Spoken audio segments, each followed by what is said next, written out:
নমস্কার। আজকে আমি একটা আমাদের সমস্ত মেয়েদের উদ্দেশ্যে একটা ছোট্ট কিছু লেখা আমি তোমাদের সামনে পড়ছি, ঠিক আছে? সেটা শোনাচ্ছি। আমাদের সমাজে এই যে মেয়েদের সঙ্গে যেটা হয়ে এসে সেটাই আমি তোমাদের সামনে তুলে ধরছি। আমি মেয়ে, তাই চাইলে ইচ্ছাটাকে প্রকাশ করতে পারি না। আমি মেয়ে, তাই হয়তো বলতে হয় আমার তেমন কিছুই চায় না। আমি মেয়ে, তার জন্য আমার নিজের কোনো বাড়ি নাই। প্রথমে বাবার বাড়ি, তারপরে শ্বশুর বাড়িতে আমার ঠাঁই। আমি মেয়ে, তাই 18 হতে না হতে আমাকে বিদায় করে দেয় পরিবার। এটা বাস্তব কথা।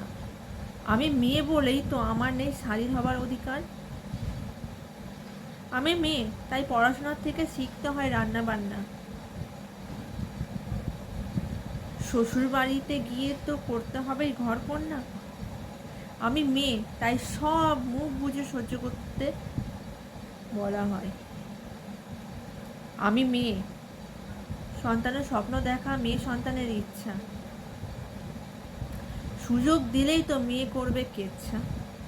কারণ আমাদের যদি স্বাধীনতা দেওয়া হয় তাহলে লোকেরা বলবে তো কেচ্ছা করে বেড়াচ্ছে। রাস্তা দিয়ে সাবধানতা, পোশাক আশাকের মান্যতা, তবুও যে পুরুষের তৃপ্তি মেটাতে হয় রসিতা। আমি মেয়ে, তাই আমাকে মোটা হতে নেই। মোটা হলে আমার কপাল আমার জানা নেই। রোগা হলে বলবে সবাই বিয়ে হবে কি করে। খাটাখাটনি সেবা যত্ন কে করে দেবে ওরে।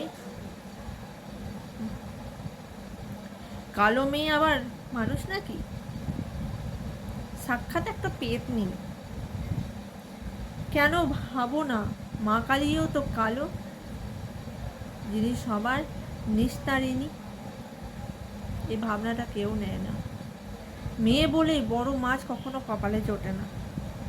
বলতে গেলে নজর দিচ্ছ, তোমার ভালো হবে না, শুনতে হয় আমাদের। বাপের বাড়ি শ্বশুর বাড়ি দু বাড়িতেই মেয়ে অনেক আশা অনেক স্বপ্ন নিয়ে থাকেছে, পূর্ণ একটাও হয় না। কিন্তু শেষে স্বপ্ন ভেঙে ছাই হয়ে যায় সব।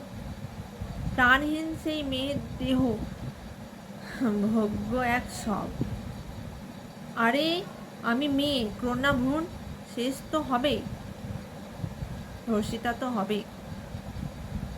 দোষের ভাগিদার, পাপের বোঝা, লালসা ও কামনার কামিনী, হতে তো হবে নানা গালির অধিকারিণী। যারা সমাজের ভোগ্য হবে, কারণ আমি মেয়ে, কারণ আমি মেয়ে, কারণ আমি মেয়ে। সমাজের কাছে প্রশ্ন আমার, মেয়ে যদি হয় এত জ্বালার, মাতৃশক্তি কোথায় রবে, সন্তান জন্ম কে দেবে।